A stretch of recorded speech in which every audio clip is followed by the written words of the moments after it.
അർജുനായുള്ള രക്ഷാപ്രവർത്തനത്തിൽ കർണാടക കേരള സർക്കാരുകൾക്ക് വീഴ്ച പറ്റിയെന്ന് BMS മോട്ടോർ ഫെഡറേഷൻ സംസ്ഥാന പ്രസിഡന്റ് AC കൃഷ്ണൻ. അടിയന്തര ഇടപെടൽ നടത്തുന്നതിൽ വീഴ്ചയുണ്ടായി. അവിടെ എത്തിയ ലോറിയുടമയെ കർണാടക പോലീസ് മർദ്ദിച്ചത് തികച്ചും കിരാതമായ നടപടിയാണ്. ഇതിൽ പ്രതിഷേധം രേഖപ്പെടുത്തുന്നുവെന്നും AC കൃഷ്ണൻ തൃശൂരിൽ പറഞ്ഞു. ആ ഗവൺമെന്റിനും അതുപോലെ തന്നെ അവിടുത്തെ ഉദ്യോഗസ്ഥന്മാരും ചെയ്തത് കുറ്റകരമായ അനാസ്ഥയാണ് എന്ന് നമുക്ക് പറയാതിരിക്കാൻ സാധ്യമല്ല.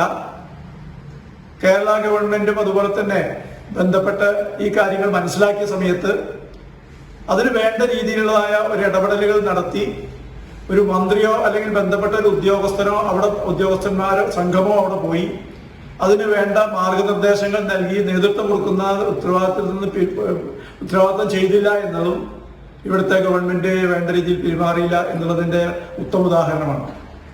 അതേ അവസരത്തിൽ ഈ വിഷയവുമായി ബന്ധപ്പെട്ട് അവിടുത്തെ ഉടമാ പ്രതിനിധിയും അതുപോലെ തന്നെ കുടുംബവും അവിടെ പോയ സമയത്ത് ആ ഉടമയായ റിയാസിനെ അവിടുത്തെ പോലീസ് ഉദ്യോഗസ്ഥൻ അകാരണമായി മർദ്ദിക്കുകയും അവർ ചെയ്ത കുറ്റങ്ങൾ മറച്ചു വെക്കുന്നതിന് വേണ്ടിക്കൊണ്ടുള്ളതായ പ്രവർത്തനമാണ് പോലീസ് ഉദ്യോഗസ്ഥന്മാരുടെ ഭാഗത്തുണ്ടായത്.